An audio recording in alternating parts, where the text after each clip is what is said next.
So would she have been better off if she had a guy? Yes, of course. But in those time periods when she needed the guy the most, she realized so she needed a guy. She needed a guy. But you don't need a guy. Obviously, my mom was so into a relationship where it's you put a certain degree and you put a certain degree and you make a house. What are we talking about? Where was this even going? Like in a marriage, you need two people. Are you still talking about 50-50? I want to bring Justin in on you need this. You need Justin, a marriage. there you go. Justin, I want half an hour of Justin Waller. I'm giving you a layup. How do you agree Justin into Waller. a marriage? You don't mind brain her. You don't mind wash her. You don't force her to agree anything. She chooses to agree to go. What is she into? If you lay down that foundation, what she's getting into. A woman cannot look up to a man who is her equal. But okay, you said you're in favor of 50-50. Justin, your thoughts on 50-50 dynamic? I don't believe in 50-50 dynamic. I believe a man should take care of a woman in every way, and I think that's what he gets to do. And of as course, a man. and when you come across a real man, you mm-hmm. will accept that because you'd be happy to be in his frame because you look up to him, you want to get behind him, you want to be on that ride he's going to take you on. Exactly, but I also have a certain point. Yes, but I'll tell you, a man is not going to sit there and listen to you tell him your standards. Because I'm not going to tell him my standards. I'm going to lay out a foundation of what I want in a relationship. Guys, hold on. Donated $200. Jarulna really cares about this woe is me backstory. You came from a broken home and you dunked your dignity in the dumpster because you decided to not get professional help for your mental issues. Godspeed. Your response to Bads_EXE? Mental issues are kind of shaky. You have trust I don't issues, really. I can tell I you have that trust right now. issues. Yes, of course I do. But then again, you can't breach. Hold on just a sec. Mike Davis donated $200. I'm not gay, but I'd go gay for Waller. With his fiery red locks framing his face, and his piercing gaze that cuts through my soul like a sharpened blade. Ever since I discovered Waller, I got off Viagra.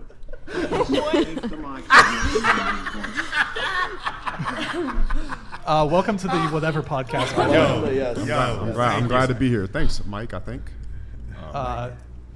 That's crazy. Hey, man, we're going to go to a Burger King afterwards, Mike, just for you, bro. Can you tell me where the nearest Burger King is? 24 hours? He owns 300 of them. He owns Must be 300. No, that was Mike the same Davis. guy? Yeah, I think that was Mike Davis, so- wasn't it? yeah. That was Mike Davis. Mike, This is Continue. hilarious. you're in Miami, right? Yeah. Mike Davis, do you own any Burger Kings in Miami? Could he host you at the Burger King? Like, Sure, bro. I mean, maybe after what he said, maybe Yeah, not. that one's tough. That one's It tough. might be. Yeah. It might be tough. Sorry, we got two TTSs that came through, one right after the other. You guys were kind of having an exchange. Justin, did you want to come back in, or did you? Go ahead. No problem at all. I said what I had to say. I do believe that a man is going to want to take charge and control the relationship. course, and I And would oftentimes I think that women, particularly ones like you that are going to be a bit more headstrong, they're going to want to hold on to their independence until they find a man that they find is worth letting go. What's really hard for a woman nowadays is to find a man worth the fuck enough for you to be able to let go. And I think that'll be one of your biggest challenges moving forward, particularly because of how headstrong you are.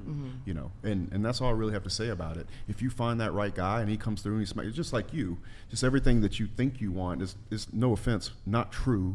When that man walks into your life and you're going to be able to put a lot of walls down that you wouldn't previously be able to put down because the man is worth you being able to do it. And when you trust you can be inside his frame and you're safe inside of that, you will let go. No, I absolutely agree. So that's what you said was that she's gonna have a hard time finding a guy because of how headstrong she is. So she. But he's been critical of men, too. Yeah, No, I know, yeah, I know. and, I'm saying, and I her think that particularly, that- she's a little bit more boisterous. I think if I'm being that fair, is something you are. that gets in the way of me finding a guy because. What's that? Because you're headstrong? Yeah, because I'm No, you're not. You're a sweetheart. You and her are two different No, I'm things. really headstrong. No, I'm just kidding. But I mean, I'm very independent. I have goals for myself. I think that comes off as intimidating to a lot of guys. Why do you think that? Well, that's my only assumption. I might be wrong, but I yeah, don't yourself. know. I actually think it's I feel like the you're pipeline more than anything. Can I give you guys all a piece of advice? You can write this down. Do whatever with it you want. I would find a local chapter of the SPCA and start volunteering there. I would find as many soup kitchens and food pantries as I could and start volunteering there. I have found empathetic human beings are the ones that you probably want to be with, people who show a level of kindness. I throw charity events specifically for one of the reasons is generally people who are narcissists and psychopaths can't keep coming to charities where they don't get anything out of it. wounded warriors, anything for underprivileged children. Shout out to the Midnight Mission in Los Angeles. Shout out to Operations Blankets of Love, a domestic abuse charity, anything like that. The people that are associated with that, I would not only would I try to meet other people I want to group with, but I would also invite a date on that. For me, frequently, it used to be my first date would be somebody that I was interested in. We'd go volunteer at a soup kitchen. We'd go volunteer at a food pantry. Because the reason why is, like, a lot of the times you guys are talking about like cruelty and a lack of empathy. I promise you that will work better than Tinder when it comes to personality if you guys started doing that. But I haven't heard any of you say that, because your method by which you're meeting people tends to be solely online. And listen, I know Roland and I talk about this all the time. Instagram is the #1 dating app in the world. And I agree that it's the #1 dating app in the world, but it used to not be like that. I'm old, and I remember when it wasn't like that before. And so I would recommend you guys try some IRL stuff where you're actually volunteering and trying to serve other people. And when you find somebody else in that method, especially with your values as a Christian, I think you're going to be shocked at how awesome it is. And I don't mean just going to church. I mean finding someone else who's doing something for wounded warriors, or especially for animal rescue. That is the catch-all for everyone. Everyone loves animal rescue. So that's what I would recommend for all of you guys. If you're having trouble finding someone who's compassionate or finding someone who's trustworthy, that's what I would do. If I could just add to that, Michael, good chance you'll find a good guy at those places. You might also find someone who committed like a misdemeanor and they're doing community service hours. Just saying, just a caveat to Michael's thing. And you might find a simp too. I mean, there's that risk, right? There's that too, Yeah. right? There's that too. There's a bit of psychopathy that works for love. There's such thing as dark love for sure. All right, we have I do help people, but to a certain extent. Everybody deserves kindness to a certain extent. You could help all these people, don't get me wrong, in our homeless shelter, and some of them have some roughed up lives where they were in the child, they were a child and they messed up, and now they can't progress as adult in life, and that's why they're on the streets. But then there's other people who have came from a great lifestyle, great parents, they just messed up with drugs. And then with drugs, they messed up, and then now they're in a washed-up place. And that's what I do. I help them. Yeah, I think we're confusing two different things. I don't want you to date the people at the You don't need to date I want you to help literal them. bums. I'm just saying I do help them, and I do help them to a certain extent. I do help the people who are drugged out, that they do show that progress that they want to change. Everyone needs a little bit of, realization of their lifestyle. What are you talking about? He's not saying date homeless guys. He's saying like when you go there will be people there that you might want, like at the soup kitchen too. I build my friend groups. I specifically build my friend groups around charity. I understand. Wait, I'm sorry. Were But, you saying to meet somebody there to continue going Like on someone- those? Bro, it's not that heavy. It's not that fucking It's not heavy. that It's not hard. that It's heavy. not that We'll talk about, complex. Like, we how haven't even about talked this? about fucking community While service you're and shit. volunteering? Oh, to meet someone there and then continue going with them. While they're volunteering. Jesus Okay, Christ. I heard All right, you wrong. all right, I'm okay, just okay. saying. Literally I what was he just saying said. that people in this world deserve a certain amount of kindness, to a certain extent. When you see a homeless person out in the streets, by the freeways and everything, asking for money, what is your first thought? Whoa, is it what? Do you- What are you talking about? The empty platitudes here. We're gonna move on from that. I don't know, like where you're. You're off I'm topic. saying, like, Dude, I'm you saying- are so off Dating topic. show. We Wait, can wait. we can You're talk way about off the topic. nuances. You're a great of- humanitarian. Okay. I mean, we can talk about the nuances of humanitarian work, but kind of unrelated. You know? Okay, might I What's just up? add something?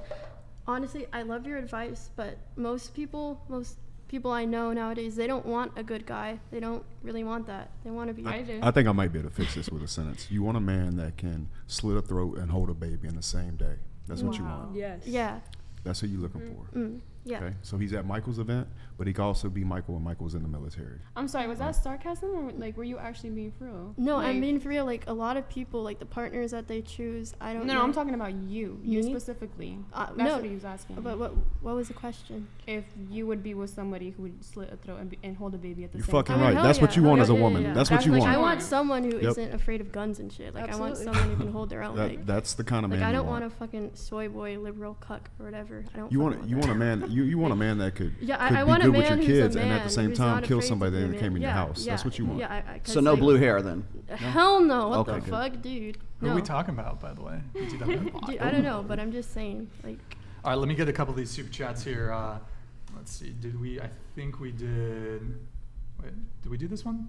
Oh, No, wait. you haven't done that yet. Wait, did we do this? Wait. Yes, we did that. I'm Correct keeping on track that. of super chats for you now. Landscaper69, thank you for the 100. Avery, do you want to read this one? To the panel, what was it you dreamt of doing with your life when you were little? How close or far are you from that dream? What changed your path? Just trying to understand this lost generation. Let's keep the answer short on this one. So what was it you dreamt of doing with your life when you were little? Let's just answer that one. Go ahead. I wanted to be a singer. I was doing that for a bit, and then I lost my record deal, and now I'm doing OnlyFans. So. Can you sing pretty well? Do you have a talent? Let's hear it. No. Dude, it's too embarrassing. No. What's that song, At Last, by, do you know that song? I've heard it. I don't know the words. All right, go ahead. I wanted to work in media, which I'm fulfilling. You wanted to work in media? Yeah. Which you are fulfilling by doing what? Working in media. Are you talking about OnlyFans? OnlyFans is an aspect of media, sure, but I also have a TikTok. I also write for websites and magazines. Okay. But even if I was just doing OnlyFans, I would consider that fulfilling it, sure. But the question is, what was it you dreamt of doing with your life when you were little? Did I specifically dream of doing OnlyFans when I was little? No, it didn't Probably, exist. well, it wasn't around. Yeah. I suppose sex. Like I said, I dreamt of doing media. Fair enough. Working in what media. about you? Just a One Piece journey. Here, turn a microphone One Piece straight journey. towards you. One Straight. Piece There you go. Go ahead. Me? Honestly, when I was little, I wanted to be a police officer, but I changed it. I want to be a nurse. Am I doing that right now? No, but I'm currently working so that I can get my car and continue going to school. What changed my path? Yeah, I don't know. Go ahead. Always wanted to be in the medical field. I'm almost in the medical field. Nothing's straying me from that. You're the ER nurse, right? Physical therapy is what I'm looking at, yeah. You're the ER nurse. Okay. I just want to be happy, and I want to make other people happy. That was your childhood dream? To be happy? Yeah. That's awesome. I can see it. Good What times. else? Is there nothing more specific than just be happy? I don't know. I want to find what makes me happy. I think Closer to it's the mic. a bigger thing. I want to find what makes me happy, and I want to make other people happy at the same time. Like, I'm not sure what will make me happy, but I want to find it. Go ahead. You will not find My happiness. dream as a child was to do something big with my life. I think make a big difference. And later on, it was being a trauma nurse, which I have found that. And then I'm moving more towards humanitarian stuff. Have you saved a life? I've saved many lives. See, there you go. You've done something big. ER nurses. I know, it's stick staying in close. there. You guys got this, and nurses in general. But even the ER gets tiring. You feel like you're not doing enough in there. What about you? I always wanted to be a model and actress, but I kind of gave up on like acting stuff, and now I just do modeling. Okay. I suppose this is asked to the rest of the panel. So Living the dream. Michael. It's funny, man. I don't know. I can't even. I always wanted to be a Longhorn, and I ended up doing that. And then it was never my dream to fly for the Air Force, but I ended up doing that. I don't know, man. It's tough. But I think maybe working in radio, but I sort of ended up doing that with the podcast. So something similar to that. You were a pilot, is that? No. I was a civilian pilot. I was in the military. I was a navigator. I was an instructor navigator on KC-135. But in the military, you were not a pilot. No, I was a navigator. Navigator. Okay, yeah, and then I gotcha. worked in counterintelligence near the end of my career. Okay, cool. But you said in your civilian life you're a pilot. Yeah, I flew a Cessna 172 and a Piper Warrior. Oh, awesome. Yeah. Super cool. Justin. Yeah, man. When I was a kid, I always said I was gonna be a businessman. It was very vague. I don't think I knew what I meant, but it couldn't have worked out better, man. Life's a dream. Hell yeah. Truly. And when I was a kid, let's see. When I was 10, I wanted to be Ace Frehley. That's what I wanted to be. I wanted to be in Kiss. That's what I wanted to be. As simple as that. No, I always wanted to be a touring musician, which I got to do for quite some time when I was in the late 80s and early 90s. And I still play in a band right now. But it's so much more than that. It's like I'm a creative individual. I don't think a lot of people really get that from me, because like when I'm doing what I do here right now, they think I'm like super analytical, but I actually am very much, you can tell from my thumbnails, I'm very much an artist too. So I've always been an artist, and I do exactly what I wanted to do. So. Very talented graphic designer. And I suppose I'll answer the question. At one point I wanted to be a magician, and then that didn't work out. And then I wanted to be a professional surfer. That also did not work out. Landscaper69, thank you for the donation. Avery, go ahead. Brian, it depends on if you go terminal, low, tower, or en route radar. En route gets paid way more, but is significantly harder. Aspen, have you ever listened to the Bible in a Year podcast with Father Mike? If you haven't, you should. It's fantastic. Aspen.